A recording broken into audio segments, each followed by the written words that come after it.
Mis amados, el Señor me hablaba ayer a través de un salmo sencillo que está semioculto, como si fuese una gema semiescondida, insisto, entre las minas de riquezas bíblicas, donde el Señor decía una y otra vez: dile a mi pueblo, dile a mis hijos que no me limiten.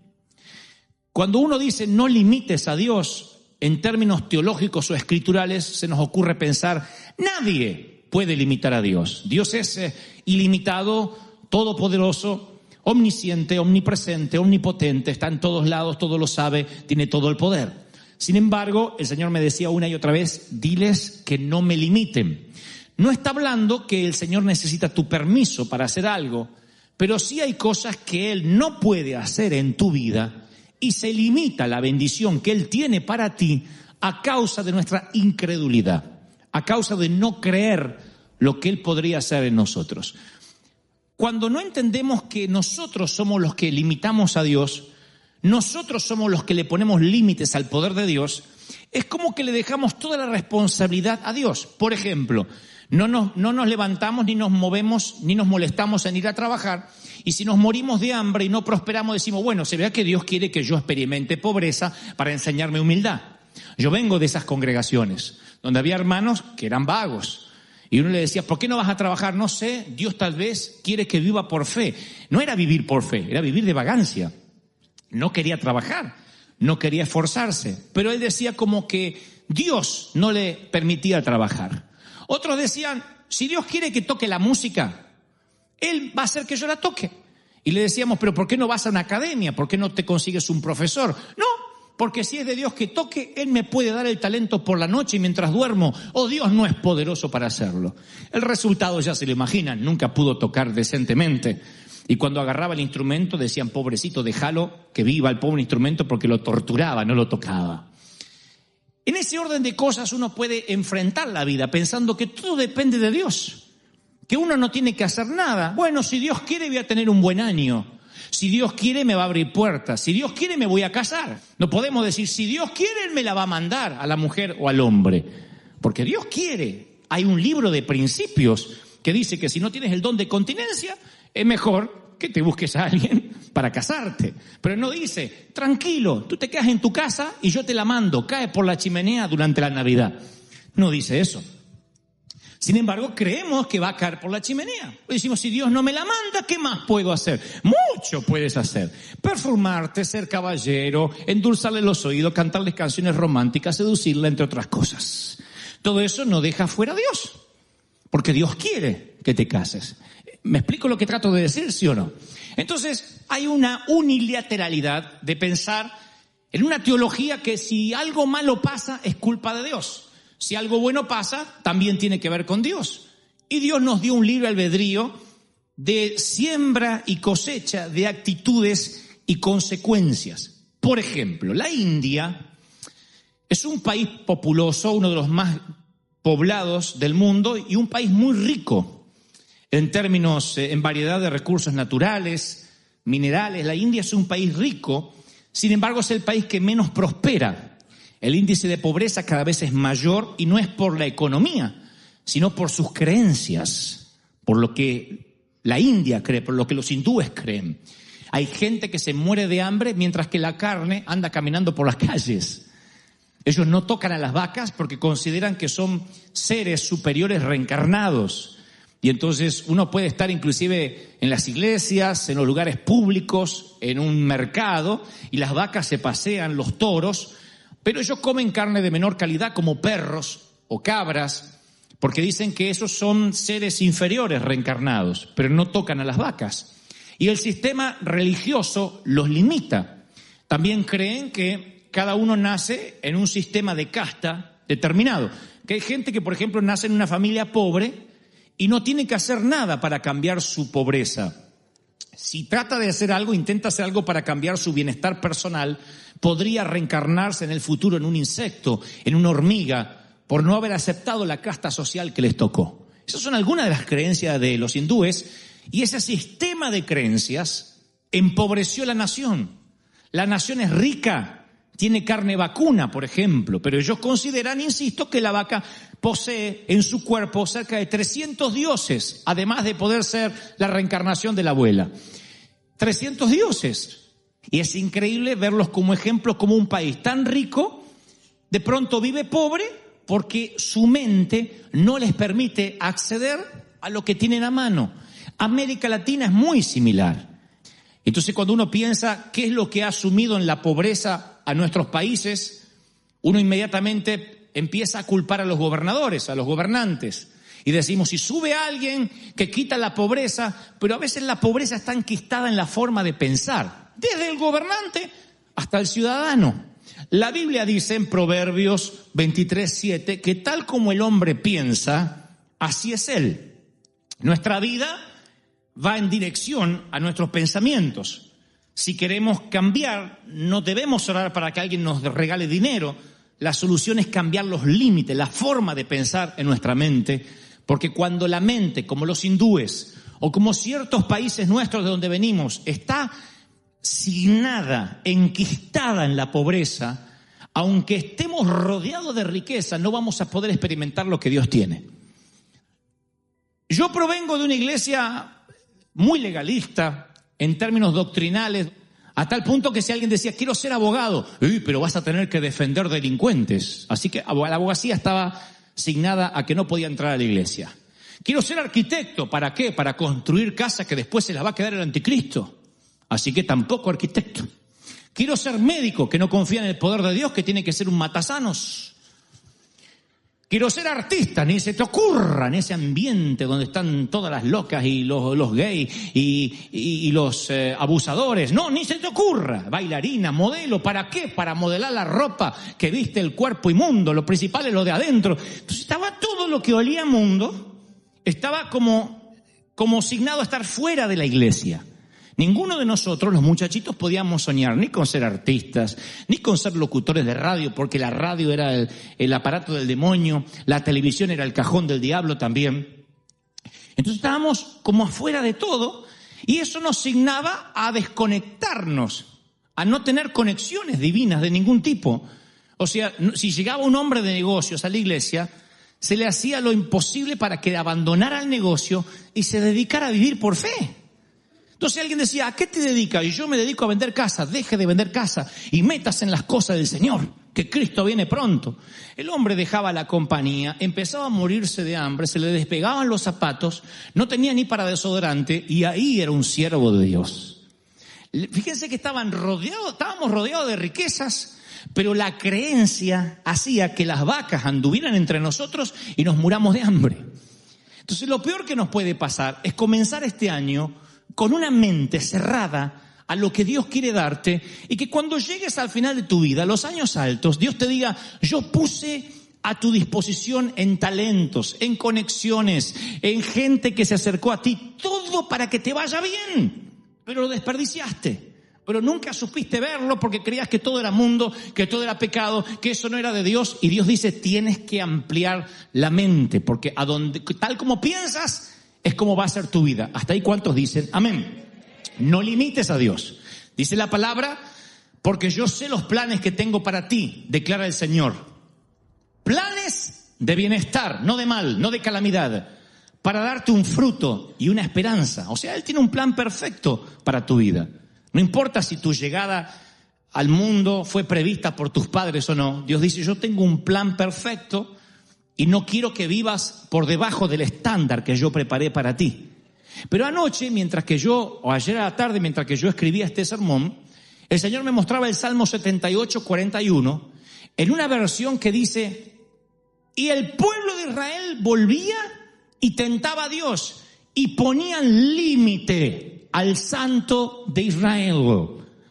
Era el mismo pueblo que de algún modo limitó a Dios, y por eso dio vueltas 40 años por el desierto, cuando quizá en 20 días o en un mes pudo haber llegado a la tierra prometida.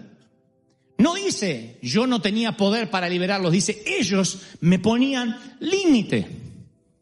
Si cuando llegas a esta fecha, principios de año, tú dices, bueno, todo lo que logré es porque me esforcé, porque tengo talento, porque trabajé, porque estudié, y dejas fuera de tu ecuación a Dios, significa que has limitado a Dios, no has tenido una vida sobrenatural. Y si no tienes una vida sobrenatural, alguien tiene que decirte que tienes una vida superficial. No hay una tercera vida. O vives sobrenaturalmente o vives carnalmente. O vives lleno de Dios o vives lleno de tu esfuerzo dejando fuera a Dios. Y si dejas fuera a Dios, estás limitando lo que Dios podría hacer sobrenaturalmente contigo. ¿Me estoy siendo claro, sí o no? Si tú dices, bueno, yo trabajé mucho y por eso me pagan, porque me esforcé, lo cual está bien. Porque Dios bendice al varón esforzado y valiente. Pero si Dios te llama a hacer algo, y esto lo dije en varias ocasiones, lo diré otra vez, siempre va a llamarte a que hagas algo que es más grande que tú mismo. Si es algo que tú puedes hacer, dudo que sea Dios quien te habló. Siempre que Dios te llama a hacer algo, siempre tiene que ver con algo que no podrías hacer con tu propio esfuerzo, con tu propio talento. Si haces cosas con tu talento, con tu esfuerzo, está bien, pero eso no significa que Dios se haya metido en tu vida. Lo más probable es que lo estés limitando a Dios. Dios dice, te bendije este año porque te esforzaste, pero si hubieses vivido en la sobrenaturalidad que yo tengo para ti, a lo mejor serías 10 veces más próspero de lo que eres. A lo mejor serías mucho más feliz de lo que eres, pero lo estás haciendo con tu esfuerzo, limitando lo que yo tengo para ti. ¿Me siguen hasta ahí? Díganme, amén.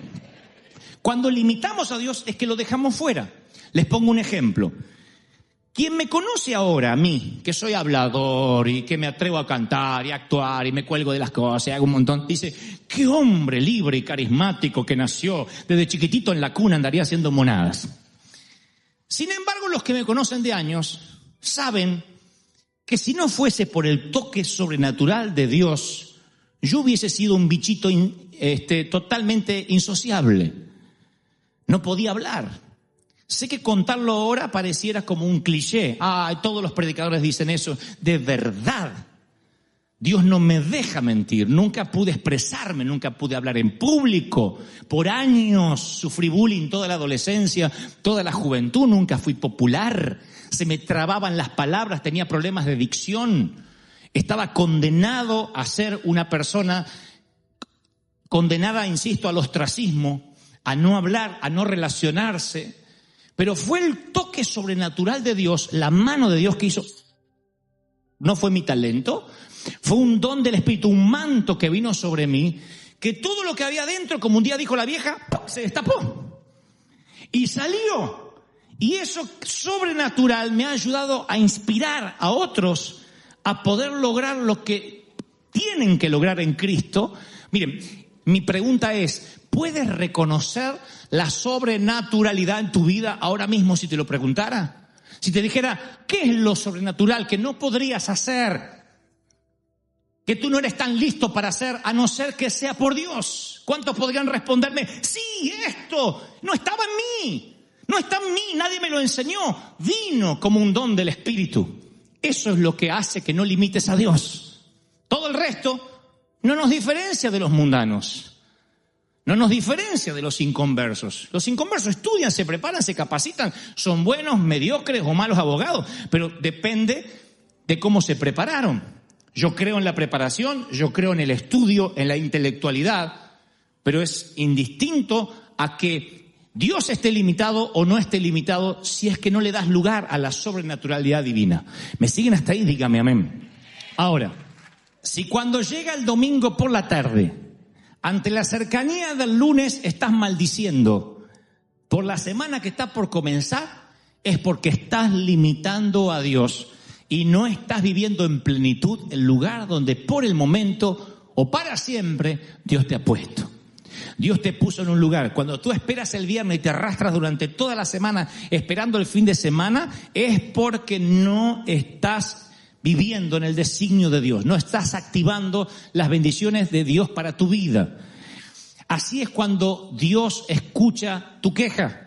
Cuando te levantas a la mañana, lunes, levantar estos críos otra vez, cocinar, ir a este trabajo, ¿cuándo me vas a sacar acá? Dios dice lo mismo, listo, te dejo sin trabajo para que disfrutes. Y después decimos, el Señor dio el Señor quitó. Tu abuela, te lo quitaste solo. Porque cuando no valoras lo que Dios te dio, ahí es cuando decimos, el Señor es soberano. No, tú generaste las propias consecuencias. Cuando uno es agradecido a Dios por lo que tiene, uno bendice que comience la semana. ¡Qué bueno! Empieza la semana. ¿Por qué? Porque es un día menos para tu sueño.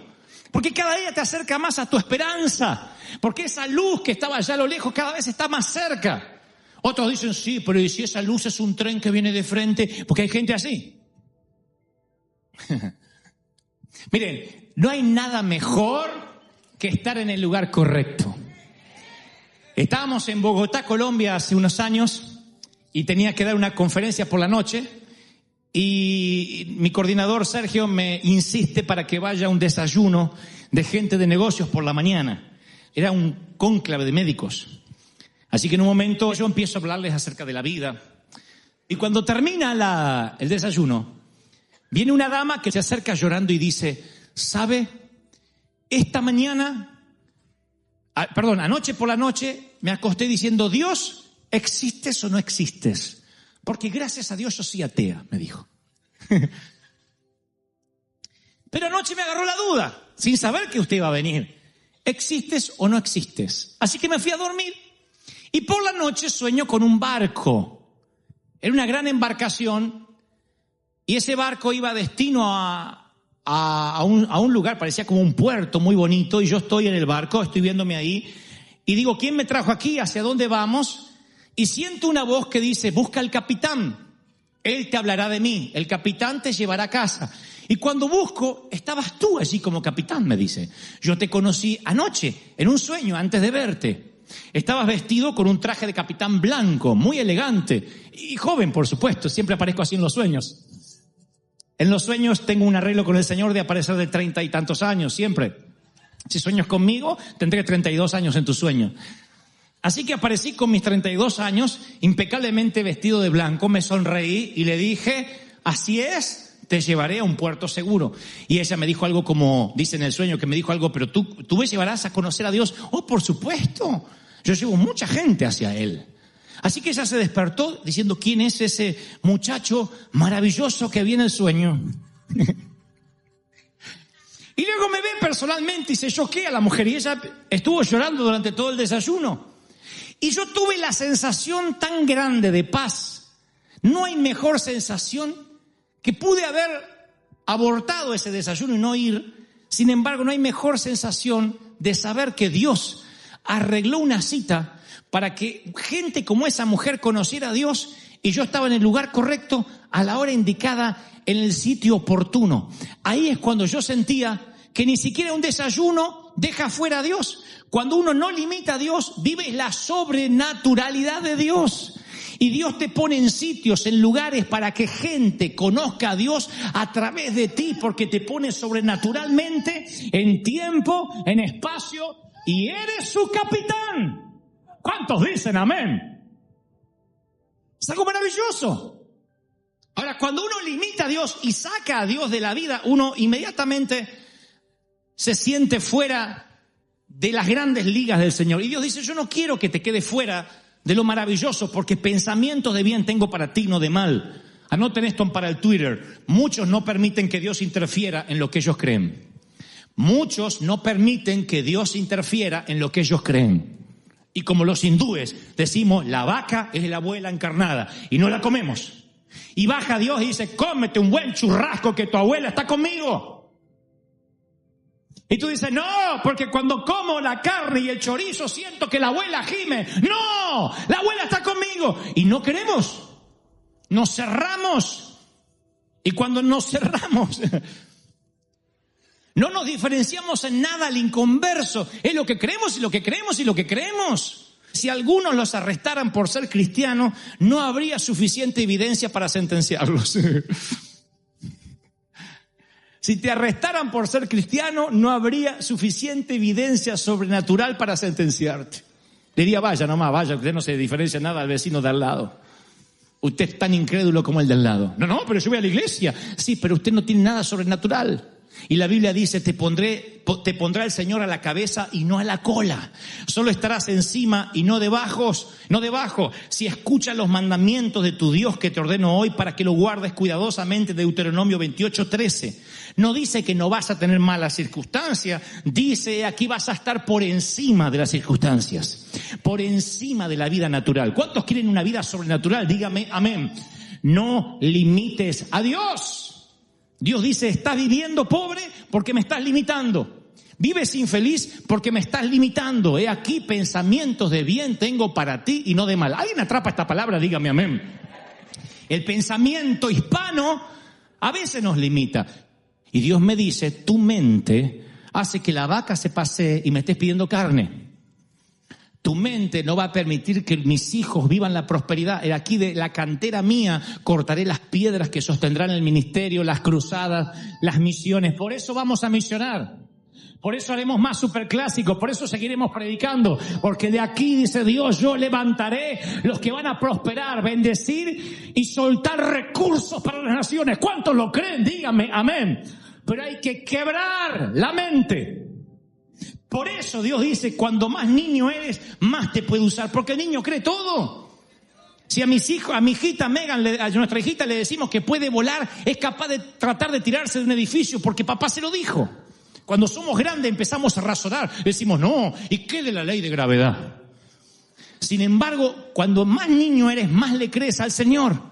Por eso Dios pudo levantarnos a nosotros a los 20 años para llenar estadios, porque le creíamos todo a Dios. Sin dinero, sin apoyo, qué sé yo. Si Dios es conmigo, Dios y yo mayoría. Y si Dios es conmigo, ¿quién contra nosotros?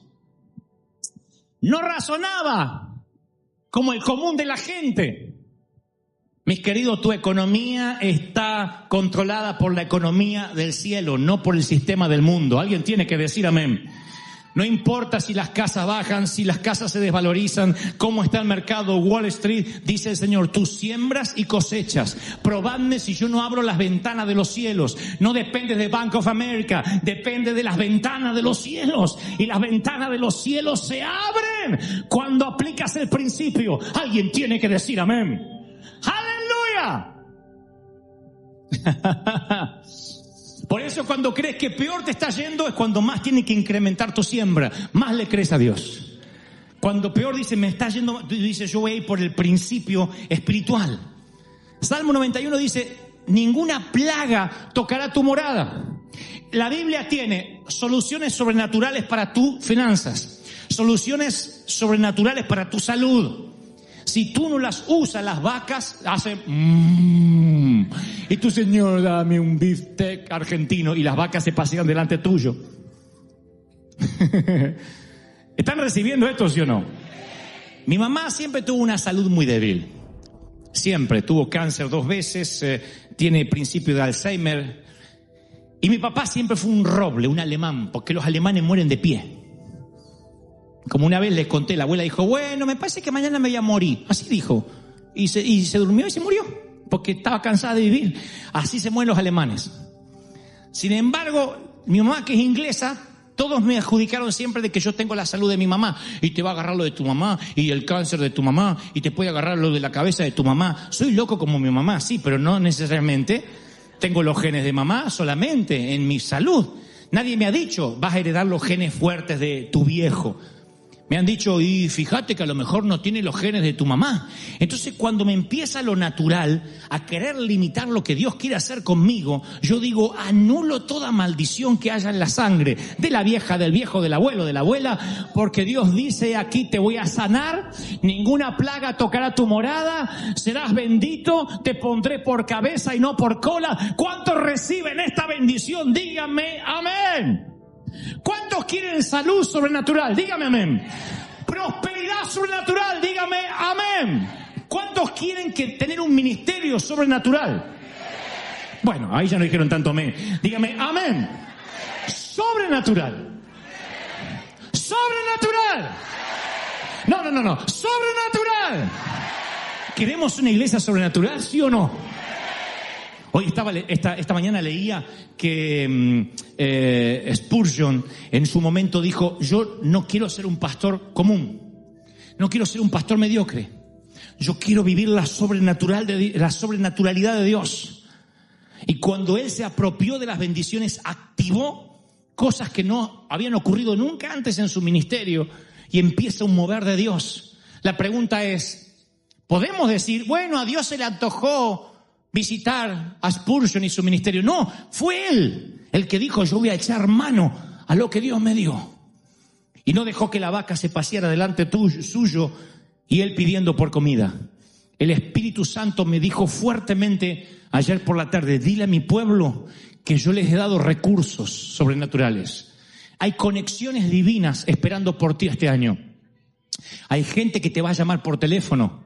Nada más que no te han llamado porque todavía tu mente está cerrada y dices, a mí me va a ir mal, siempre me va mal, ya fracasé una vez. Corta toda maldición de tu pasado. No solo en lo físico, en la forma de hacer las cosas. Tú no eres tu papá, tú no eres tu vieja, tú no eres tu mamá, tú no eres tu abuelo. Los amas, los quieres o no, pero tú no son ellos. Yo no soy de los Goebel, yo soy Dante Miguel Goebel. Soy una persona nueva, diferente. Yo no soy mi papá, yo no soy mis hermanos. Yo no heredé nada más la sangre, pero el Señor hizo una transfusión divina y la sobrenaturalidad empezó a vivir en mí cuando yo creí lo que Dios había hecho en la cruz del Calvario. ¿Están recibiendo esto, sí o no? Entonces hoy es el día donde el Señor dice, este año va a ser tu año. Te voy a bendecir, te voy a abrir puertas, voy a abrir los cielos. Pero necesito, dice el Espíritu Santo, alguien necesita oír esto, necesito que active sobre ti lo sobrenatural que Dios ya te dio. Que tu creencia no le impida interferir a Dios. Que no limites al Santo de Israel. Dios dice, yo te quiero bendecir. Deja que Dios se lleve la gloria, no se la robes. En una noche, Él te quiere dar lo que tú quieres conseguir con esfuerzo durante todo un año. Dios dice, déjame que en una noche yo te lo regale. Y desde allí, desde esos lomos divinos, comiences a crecer. ¿Cuántos atrapan esa bendición? Dígame amén. Amén, vamos, denle el aplauso más grande de la historia. Y diga, Señor, yo creo que algo está ocurriendo hoy. Y lo estoy recibiendo, lo estoy tomando para que esa sobrenatural se active en la iglesia, en mi vida. ¡Wow! En el año 2006, la Administración Federal de Aviación quitó todos los aviones DC-1, los aviones comerciales DC-1. No hay más aviones DC-1 volando en ninguna parte, debido a que uno en particular perdió un motor estando en el aire y le costó la vida a 213 víctimas.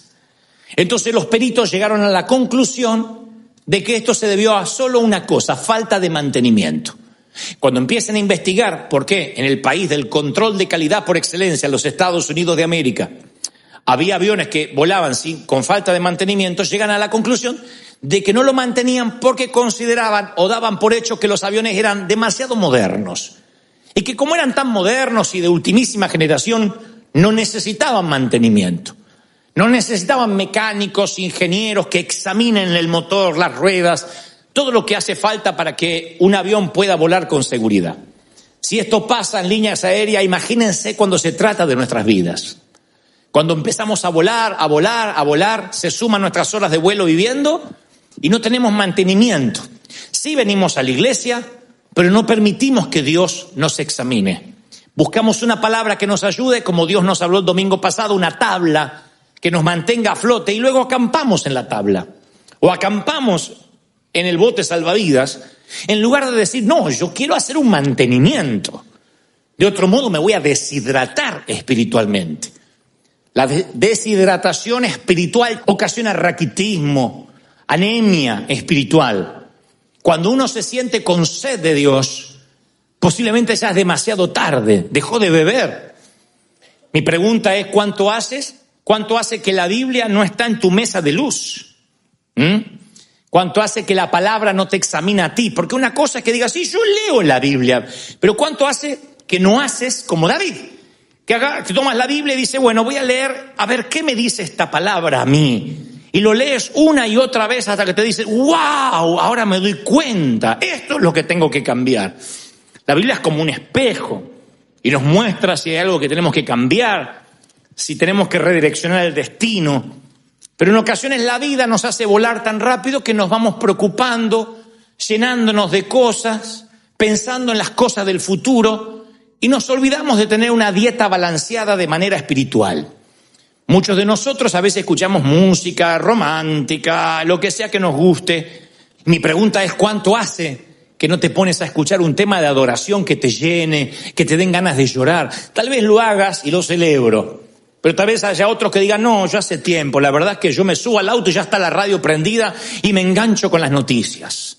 Y voy escuchando todo el día noticias y lo que pasa allá y lo que pasa acá y no tengo tiempo de conectarme con Dios. Y la desconexión con Dios también es el asesino mortal de la espiritualidad.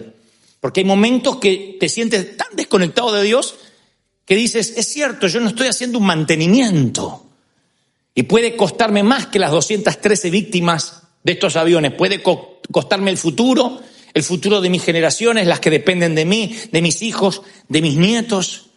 Pero el enemigo sabe esto y creo que nos va cargando de preocupaciones. Hay gente que se preocupa todo el día, que no puede vivir como reza el título de este mensaje, un día a la vez.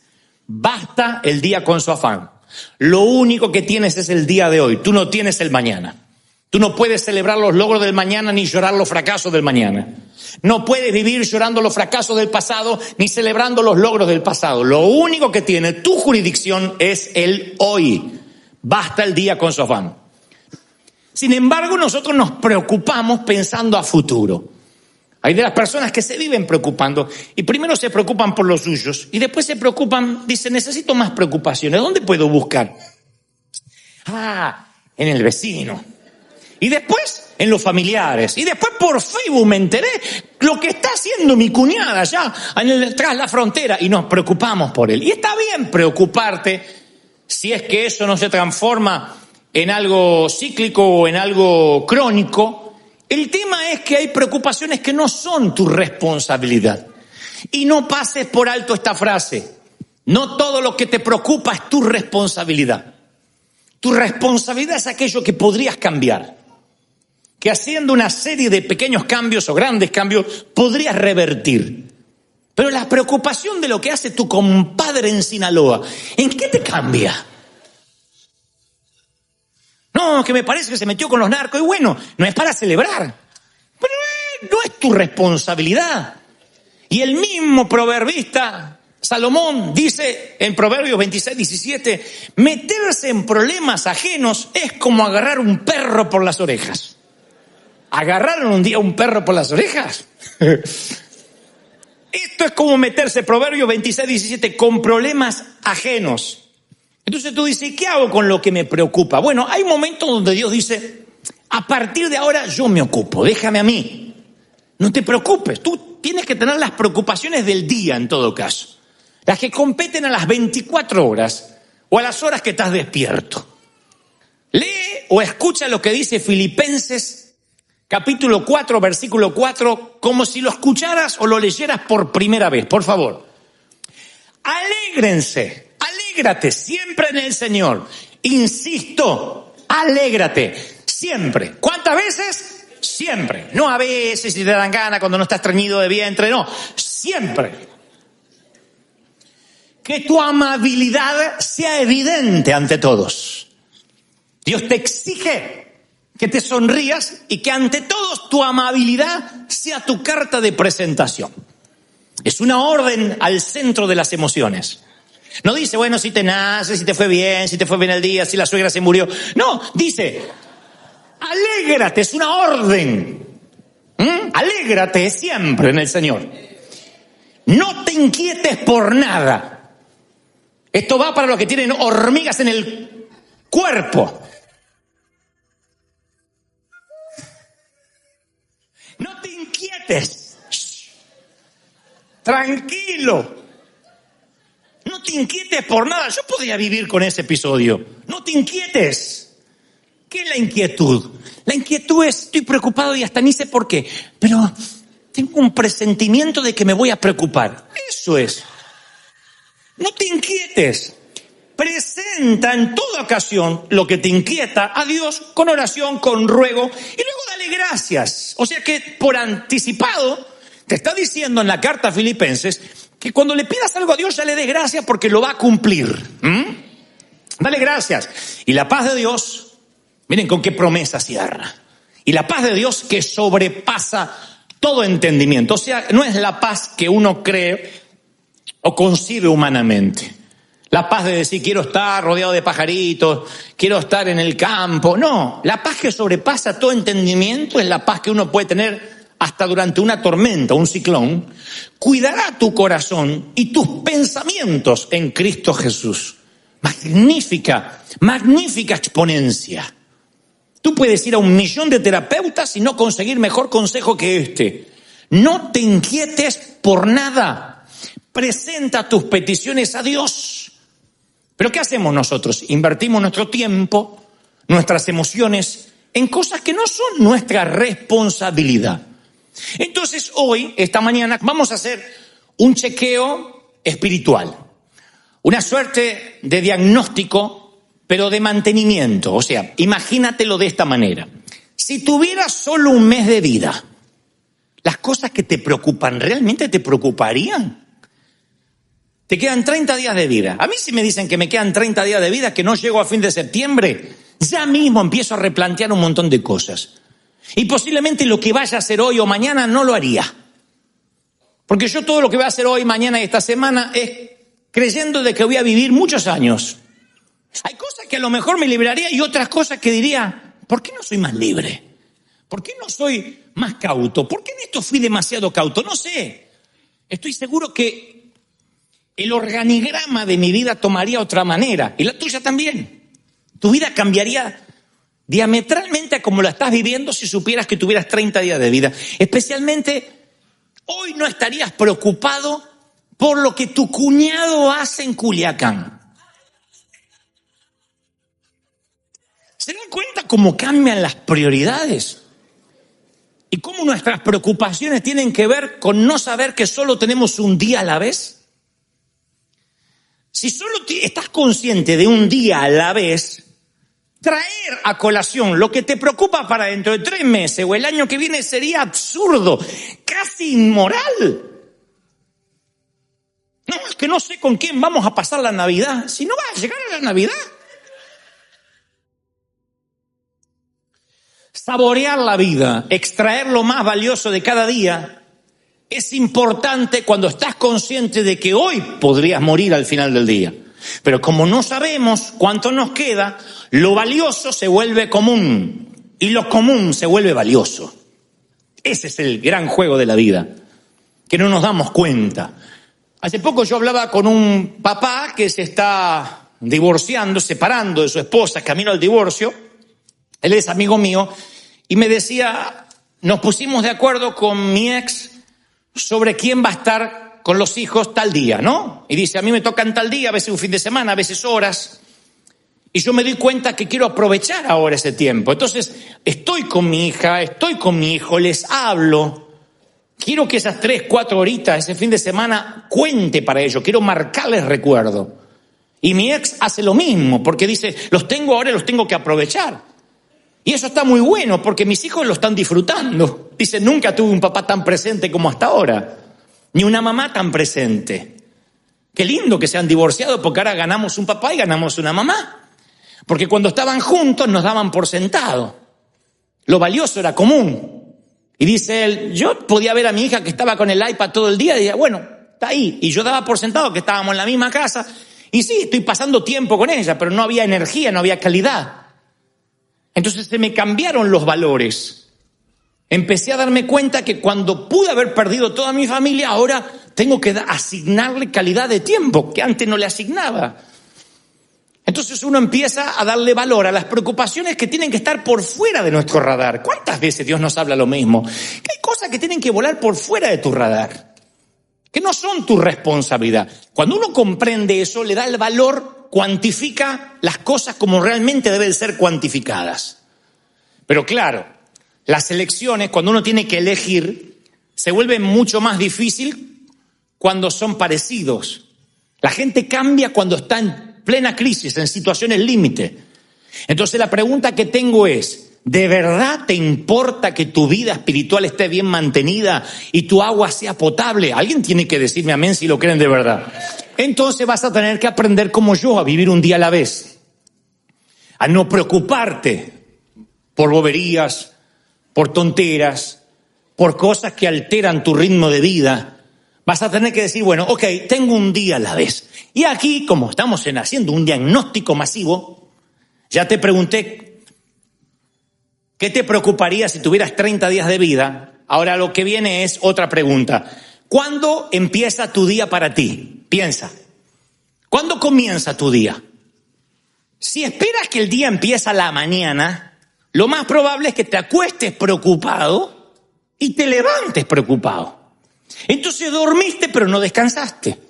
Y Dios dice que el día para Él empieza por la noche. Literalmente lo dice en Génesis una y otra vez. Y vino la noche y llegó la mañana y fue el primer día. Entonces Dios dice, tú puedes, en lugar de empezar a la mañana preocupado, irte a la noche y saber que ahí empieza tu día. No es necesario que esté dentro de las cápsulas de horario occidental. Uy, es que todavía no son las 12 de la noche, las 0 horas. No importa.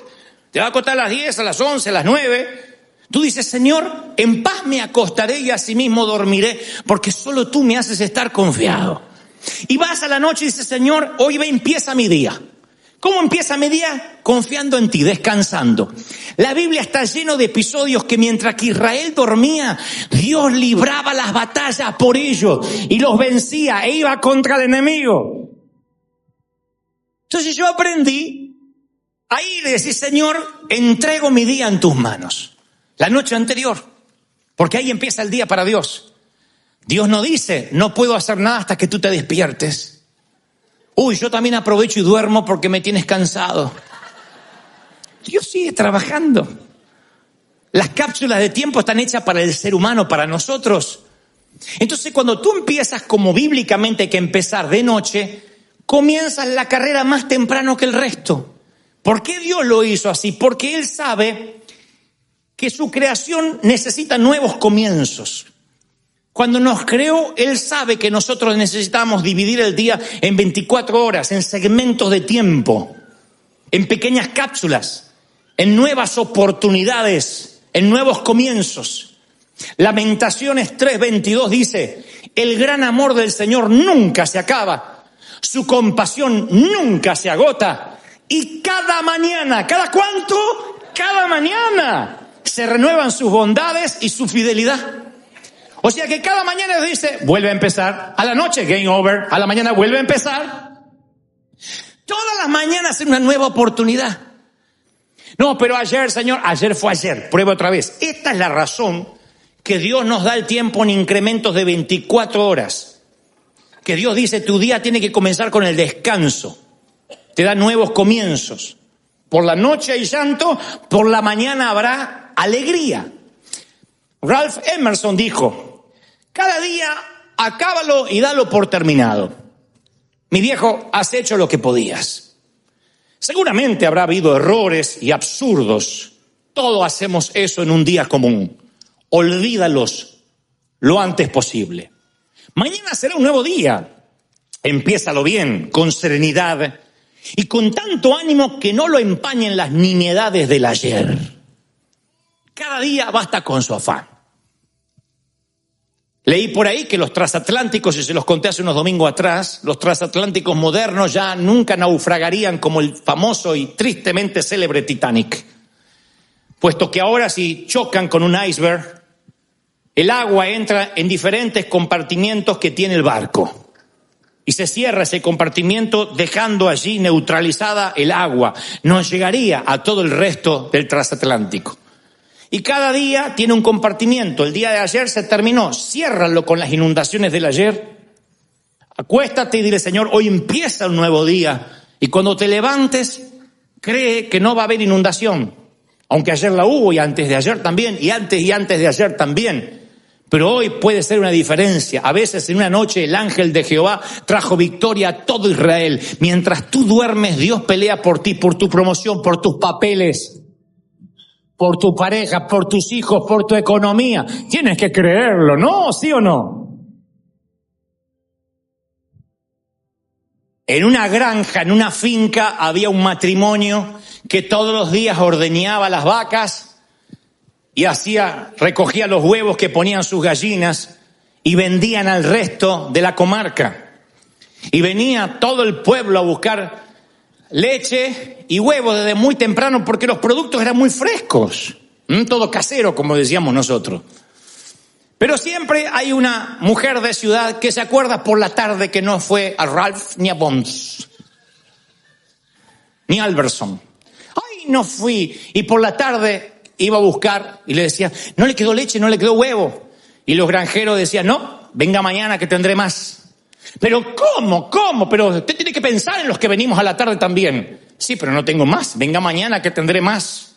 Y la mujer de ciudad se enoja y ofuscada y dice, pero ¿cómo usted me puede negar? Le dice, señora, no puedo hacer que las gallinas pongan más huevos.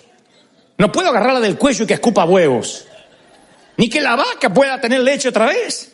Venga mañana que tendré más. Esa es la filosofía de vida. Tienes que aprender a decir, no tengo más huevo. Estos son los huevos del día. Basta. La gallina no puede poner más. La vaca no puede ordeñar más. Y si funciona para la granja, funciona para la vida.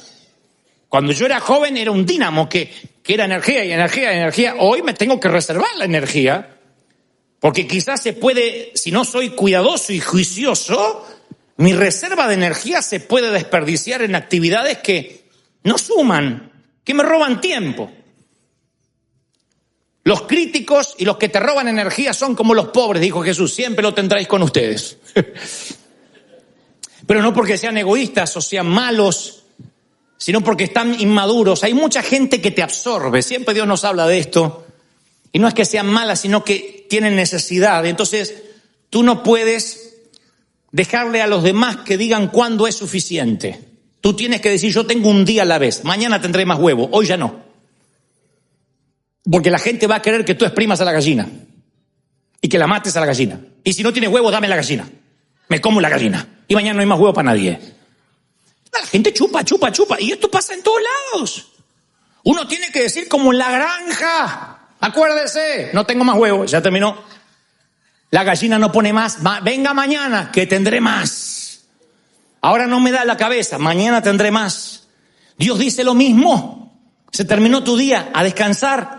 Empieza un nuevo día y mañana tendré nuevas misericordias, mañana tendré nueva gracia, mañana tendré una nueva oportunidad, una nueva chance para vivir. ¿No es maravilloso? Dice Levítico 23:31, será día de completo reposo para ti y humillaréis tu alma. Yo decía, ¿por qué Dios pega el reposo con la humillación del alma?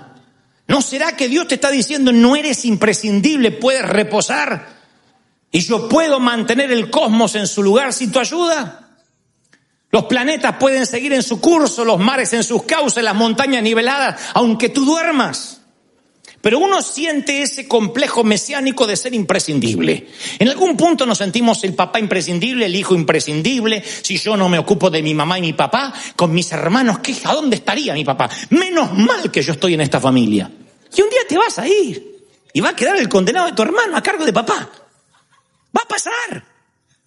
Pero uno se siente imprescindible en la iglesia, en la música, en lo que hace. Yo digo siempre, yo escribí un papel que tengo guardado en un libro secreto, que prometí leer dentro de unos años, no le voy a decir cuánto, pero que escribí hace 11 años atrás. Dante, si estás leyendo esto, es porque llegaste a determinada edad y todavía no te quieres retirar. Quiero decirte que esta iglesia nació sin ti y seguirá creciendo y viviendo sin ti. Ya es hora de dejarle la posta a alguien más. Nunca habrá uno igual a ti, pero habrán mejores. Y tienes que creer de que Dios va por encima de las personas y los tiempos. Así que si lees este papel es porque, como todos los líderes que has visto cuando eras jovencito, caíste en el mismo error. Flaco, hazte un costado. No permitas que venga un carro de fuego y te lleve por las malas. Accede a pasar el manto. Deja de mezquinarlo. Te vas a ir. Nada es tuyo. Nada te pertenece. Tú solo administrabas un día a la vez. y has tenido la fortuna de enlazar un día común con otro día común y has hecho un collar de una buena vida. Pero eso es todo lo que tienes, una buena vida, como todo el resto. Así que ha llegado el tiempo de partir. Y lo tengo que leer eso en unos años para obligarme a mí mismo. Lo hice cuando tenía la mente clara y era más joven. Porque cuando uno más va envejeciendo, más imprescindible se cree que es. Porque uno ya empieza a no entender la música de los jóvenes. No, esa música no mueve a Dios. Tengo que salir yo. No, esa prédica no es la manera. No, yo lo hubiese hecho de esta manera. Y uno se va poniendo más irascible, más intransigente, y uno se empieza a adueñar de la vida, como siempre, a aferrarse a las cosas. Cuando somos jóvenes viajamos livianos, pero un día, sin querer, las maletas se van llenando de por si acaso. Los por si acaso llenan más que los calzones. Por si acaso. Vas a Florida y te llevas ropa para esquiar. Por si acaso nieva por primera vez. Los por si acaso te cargan. Me preocupo por si acaso, llevo esto por si acaso.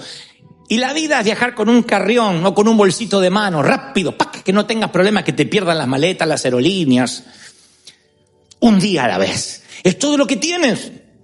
No te preocupes, no te afanes. Si te afanas, la cabecera de tu río se va a contaminar.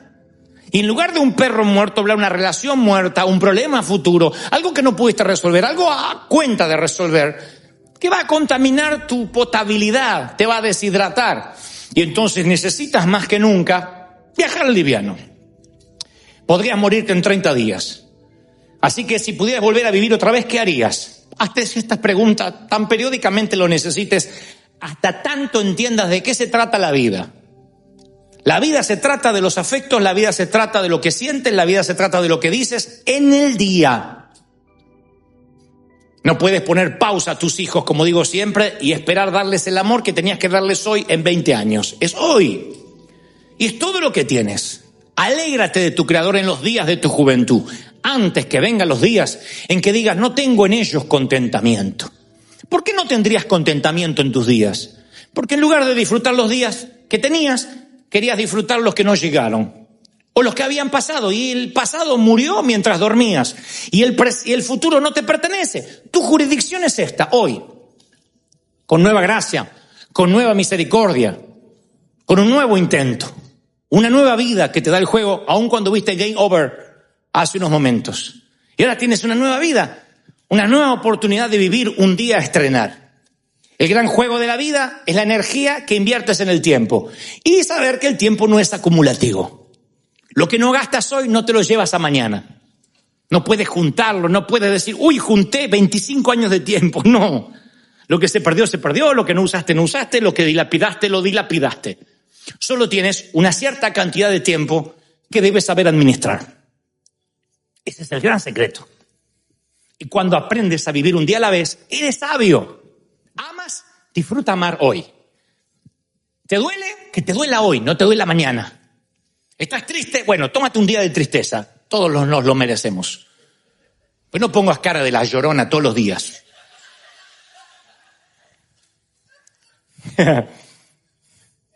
Un día a la vez. Basta el día con su afán. ¿Podremos juntar maná para mañana? No, se pudre, solo hoy. ¿Podremos frizar? No hay freezer en la vida real. No hay nada congelado en la vida real. Es todo fresco. Mañana venga por más. Se acabaron los huevos. Se acabaron los huevos. Me gustó esa frase. Quiero que se la lleven en el corazón.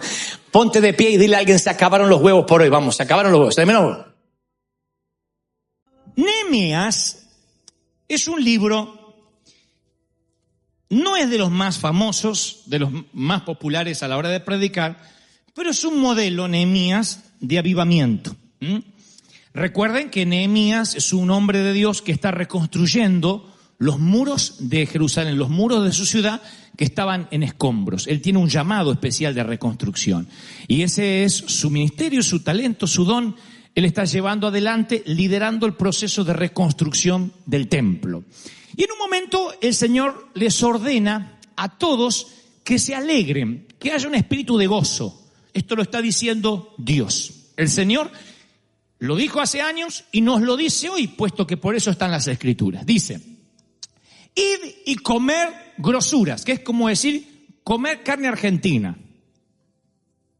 Comer buena carne. No, pues si no diría comer tacos. No. No dice pupusas. Dice grosuras. O sea, buena carne. Y beber vino dulce. Acá puede ser que sea un vino rosado, un Cabernet Sauvignon, no sé. Y enviar porciones a los que no tienen nada para comer. Porque día santo es a nuestro Señor. No se pongan tristes, porque el gozo del Señor es vuestra fuerza, es tu energía. Fíjense que el Señor da la fuente de energía.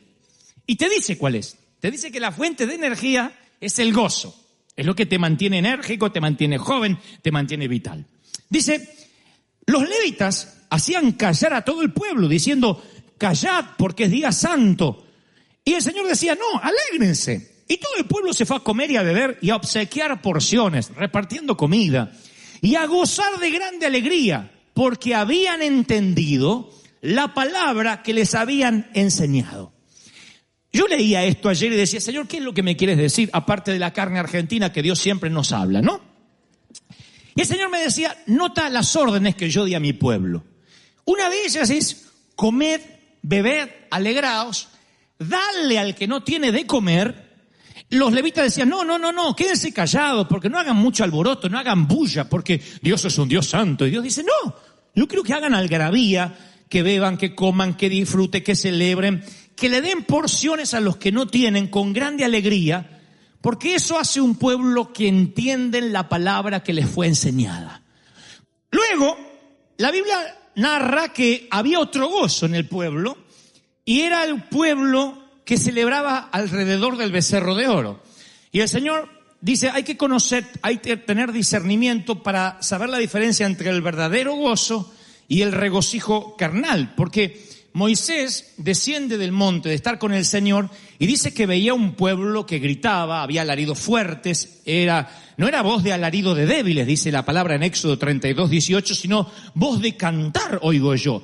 Y Moisés dice, estarán celebrando al Señor, y cuando baja de la montaña, él ve el grito de la idolatría, ve un mover que no es genuino, y la palabra dice que hay una diferencia entre el mover carnal, cuando uno está en derredor de un becerro de oro, y el mover del espíritu, cuando uno dice, no, yo entendí la palabra. Y tú dices, entonces, ¿cómo sé si mi alegría es genuina o mi alegría puede ser carnal, natural?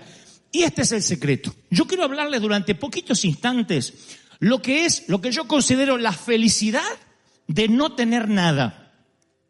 Es una felicidad típica, porque la felicidad siempre la relacionamos con que Dios nos bendiga, con que Dios nos dé, con que Dios nos provea. Pero hay una felicidad que uno obtiene no teniendo nada. Cuando pasas por la materia, por la estación de la vida, de alegrarte, de tener felicidad cuando no tienes nada, ese es el método para saber si tu felicidad es genuina y proviene de Dios o no. ¿Están siguiendo hasta ahí, sí o no? Cuando Dios decide que entren a la tierra prometida, a Dios le viene un conflicto, no un conflicto, pero le viene un debate, supongo, celestial. Dice, si los bendigo y les doy la tierra que les prometí, que fluye leche y miel, lo más probable es que este pueblo olvide de donde yo lo saqué. Ustedes dirán, bueno, es que Israel era un pueblo cabezón, era un pueblo duro, necio. No, así somos los seres humanos. Tan pronto Dios nos sana, tan pronto Dios nos bendice, la alegría con el correr de los días se nos empieza a ir. Porque solo alguien que olió la muerte tiene un gozo que después no se le va. Solo alguien que estuvo en las puertas del infierno en cuanto a enfermedad, en cuanto a un accidente, a una crisis, tiene un gozo extra que antes no tenía. Y ya no se preocupa por bobadas, no se preocupa por tonterías, porque realmente sabe lo que importa en la vida. ¿Soy claro o no? Entonces, Dios dice, si yo le doy a Israel lo que les prometo todo el tiempo, lo más probable es que se olviden de dónde yo lo saqué. Que pierdan ese gozo y que tengan nada más que un gozo carnal. Si hay leche, si hay miel, si hay vino, si hay carne argentina, celebramos. El día que no hay, no celebramos. Y entonces Dios tiene un método. Dice, esto es lo que van a hacer. Oigan, dice en Nehemías, por eso decía que Nehemías es un modelo de avivamiento. Presten mucha atención porque esto es magnífico. Dice, al día siguiente se reunieron las cabezas de las familias y Esdras, el escriba, para entender la palabra, la palabra de la ley. Y hallaron escrito, al leer, al predicar, que Jehová le había dicho a Moisés hace muchos años y que ya no se estaba haciendo, una costumbre que se había quedado arcaica, que ya no se hacía. Dice que Dios había mandado a Moisés que los hijos de Israel habitaran por 7 días en tabernáculos, en tiendas. Y dice la Biblia en Nehemías 8:17, y hubo una alegría muy grande. Dios le dijo, salgan de sus hipotecas, de sus apartamentos, salgan de sus casas, vengan a vivir 7 días en las tiendas, no para siempre, eran 7 días. Durante 7 días van a tener que vivir en las tiendas, como vivían sus abuelos o sus papás en el desierto. 7 días vayan a vivir a la terraza. En otras palabras, si hoy lo hiciéramos, diríamos a nuestros hijos, a ver, para no olvidarnos de dónde venimos, de los países pobres donde la mayoría venimos, los inmigrantes, para no olvidarnos lo que sufrieron nuestros padres, hijos, desconexión total de lo electrónico por 7 días. Sin celular, sin iPad, sin tablet, sin televisión, sin Netflix, nada. 7 días desconectado, sal de la recámara. ¿Y dónde voy a dormir? En ese colchón, en el terrado, en ese colchón, bajo la tienda, bajo las ramas. 7 días, de un lunes hasta el próximo domingo. Era una orden de Dios. Y te vas a alegrar mucho de no tener nada, porque dice, y hubo gran alegría. 7 días viviendo únicamente conectado con el Señor. Saliendo de la enramada, mirando el cielo y diciendo, todo lo que tenemos somos advenedizos, como dijo David. Somos extranjeros, somos mayordomo, no tenemos nada. Yo viví esa experiencia muchas veces en mi vida de encontrarme sin nada. Era un muchacho petulante, agrandado como todo argentino que no fue redimido con la sangre de Cristo. Era el gerente más joven de una compañía y me sentía el dueño del mundo, el tapón del océano, la última Coca-Cola del desierto. Y un día, ¡pac!, me despiden, me acusan injustamente y yo sentí que me quedé bajo una enramada, que no tenía nada, que mi futuro, que todo lo que yo tenía planificado se desmoronó. En muchas ocasiones me sentí así, donde dije, Señor, ¿y ahora qué? Y siempre pensé que cuando a uno le pasan esas cosas que te arruinan, se te arruina el crédito, que te cierran la cuenta bancaria, que te dicen que tienes que abandonar tu casa, siempre pensé que esas son las pruebas y las luchas, la cual merece que estés triste. ¿Cómo no voy a estar triste si estoy por perder mi casa, decimos? ¿Y cómo que celebre? ¿De dónde voy a tener fuerza para celebrar si me dijeron que tengo cáncer? ¿Dónde voy a sacar fuerza para alegrarme si me quedé sin nada? Como decían los abuelos de antes, una mano atrás y una adelante. Nada. ¿Cómo voy a alegrarme si estoy viviendo en una habitación prestada, en un garage, en el estudio de alguien más y tengo que compartir el baño? No me digan que celebre. Sin embargo, el Señor dice, y te alegrarás por no tener nada, por vivir en posadas. No eran 7 días de tristeza, eran 7 días de júbilo y alegría. Y os regocijaréis delante de Dios por 7 días. Levítico 23:40. 7 días celebrarás de no tener nada. Celebrarás fiesta solemne a Dios en el lugar que Dios te da. Porque así te bendijo Jehová en todos los frutos y en la obra de tus manos. Y dice Deuteronomio 16:15. Y estarás verdaderamente alegre. Verdaderamente alegre. Mi papá, descendiente de alemanes, alemán, él decía que rentar casa es tirar la plata. Puede ser una filosofía de vida, no la voy a discutir acá. Yo creo que si Dios te da dinero para pagar la renta, es tuyo. Un título de propiedad no te hace más o menos rico. Todos queremos tener casa propia, sí. Pero mientras tanto, en alguna eventualidad de la vida, o gran parte de la vida, te toca rentar, vivir de prestado, mientras tenga techo y comida y Dios te abastezca, alégrate por el maná diario. ¿Sí? Yo soy un hombre que siempre te va a alentar a tener lo tuyo, a prosperar, a que te vaya bien. No me gusta la vagancia de decir, bueno, no importa si no tienes nada. No, tenemos que progresar, tenemos que ir de victoria en victoria. Pero cuando esas victorias atentan a la memoria y te hacen olvidar quién eras cuando no tenías a Dios, es una de las cosas más peligrosas que nos puede pasar. Y por eso, en términos espirituales, Dios a veces nos quita de esa comodidad y nos lleva a vivir a tabernáculos en la azotea, en enramadas. Y son tiempos de mesetas que nos hacen reflexionar. Nadie reflexiona mejor que entre las paredes de un hospital.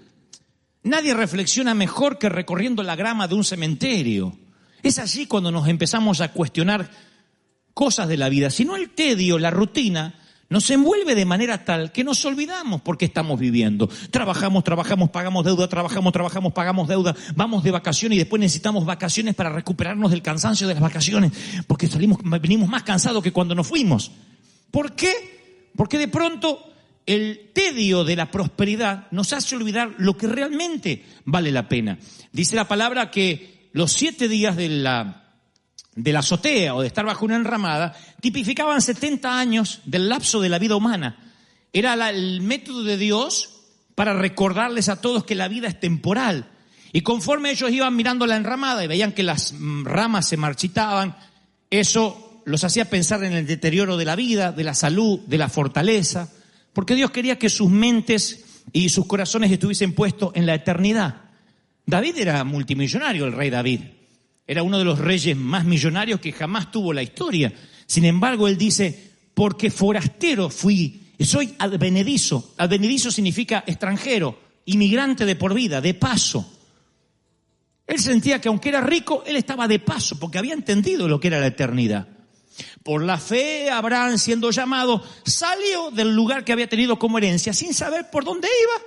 Por la fe, habitó como extranjero en la tierra prometida, morando en tiendas, sabiendo que tenía una promesa, pero por la fe murieron estos sin haber recibido nada, solamente mirándolo de lejos, creyéndolo, saludándolo, confesándolo. No nos olvidemos que los profetas se murieron creyendo que Cristo iba a venir, que venía un Mesías. Nosotros hoy miramos la cruz para atrás, el Mesías vino, murió y resucitó. Ellos miraban para adelante, algún día va a venir un Mesías a morir y resucitar. Y la mayoría se murió, o acaso todos, sin verlo. Dice, ellos buscaban una patria, dice la Biblia en Hebreos, sabiendo de dónde habían salido y tenían quizás añoranza de volver, pero anhelaban algo mejor, anhelaban una ciudad eterna que nunca pudieron ver. Nunca pudieron ver y sin embargo creyeron, nunca falló su fe, nunca pudieron ver esa tierra prometida. Mi pregunta es, ¿y si nunca pudieras ver esa esperanza que tienes, aún así seguirías gozoso? Porque tu vida es eterna, no es solamente lo temporal de aquí. La vida, dice Max Lucado, genial escritor, es semejante a 2 constructores. Un constructor niño que construye castillos de arena con su palita roja y su balde azul en la playa, y otro constructor adulto que construye a base de hipotecas, planos, arquitectura. De eso se trata la vida, de 2 constructores, véanlo, el niño con la palita roja, el balde azul, y el hombre construyendo con sus líneas de crédito y sus préstamos bancarios. Los 2 construyen igual, a los 2 les pasará lo mismo, excepto que el niño conoce las reglas de juego y el adulto no. El niño cada mañana que está cerca de la playa va y construye su castillo de arena. Y empieza a construir sabiendo que al final del día el océano se va a devorar su construcción. Aún así construye cerca del mar y construye su gran castillo con su palita y trae arena húmeda y construye una gran creación. Su padre le dice, niño, el océano se llevará todo promediando la media tarde. Aún así el niño sigue construyendo. Y cada hora que va pasando, el océano rompe su ola más cerca que la anterior. El gran quebrantador hace... Y le va alertando al niño que se llevará su construcción a lo profundo del océano. Así que el niño cuando termina de construir lo que hace es alejarse y esperar que el océano haga... y destruya las primeras torres. El niño suele celebrar.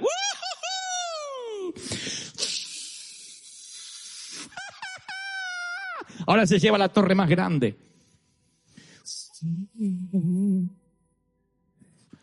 Finalmente el gran océano se lleva todo lo que al niño le tardó 5 o 6 horas, toda una mañana. ¿Qué hace el niño? Toma el baldecito azul, la palita roja, la mano de su papá, celebra y regresa a casa. ¿Qué hace el adulto? Construye casas, hipotecas, compra autos. Tengo que tener una casita propia. Y el océano, año tras año, que lo cumpla feliz. Que lo cumpla, que lo cumpla. Duele acá. La cintura molesta. La vista no es lo mismo. Empiezas a alejarte así,